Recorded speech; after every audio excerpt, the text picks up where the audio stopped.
Hi, my name is Kirsty, and I'm one of the members of the leadership team at New Life Lincoln Park. This is the Advent reading for December 5th. And while they were there, the time came for her to give birth. And she gave birth to her firstborn son, and wrapped him in swaddling cloths, and laid him in a manger, because there was no place for them in the inn. Luke 2:6-7.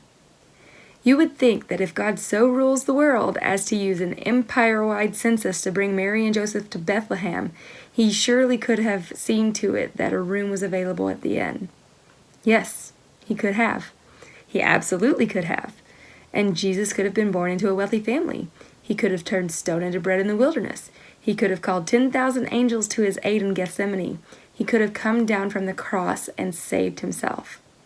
The question is not what God could do, but what he willed to do. God's will was that though Christ was rich, yet for your sake he became poor. The no vacancy signs over all the motels of Bethlehem were for your sake. For your sake he became poor, according to 2 Corinthians 8:9. God rules all things, even hotel capacities and available Airbnbs, for the sake of his children. The Calvary Road begins with a no vacancy sign in Bethlehem and ends with the spitting and scoffing of the cross in Jerusalem. And we must not forget that he said, "If anyone would come after me, let him deny himself and take up his cross," in Luke 9:23. We join him on the Calvary Road and hear him say, "Remember the word that I said to you, a servant is not greater than his master. If they persecuted me, they will also persecute you."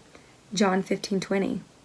To the ones who call out enthusiastically, "I will follow you wherever you go," Jesus responds, "Foxes have holes and birds of the air have nests, but the Son of Man has nowhere to lay his head."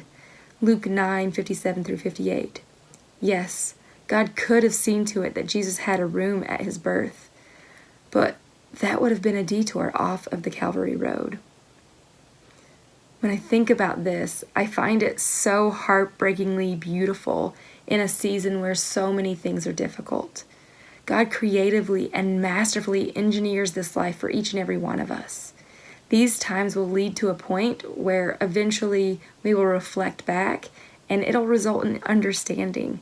And that understanding will prompt us to stretch ourselves out even further in order for God's kingdom to advance. Jesus could have changed so many things. He absolutely could have. He had the power to do so. But he didn't, because he knew that to change one thing would mean to sacrifice everything. So I hope that you're encouraged that God has a plan for you and that he wants you to be actively engaged in partnership with him during this Advent season. I send you off with tidings of great joy.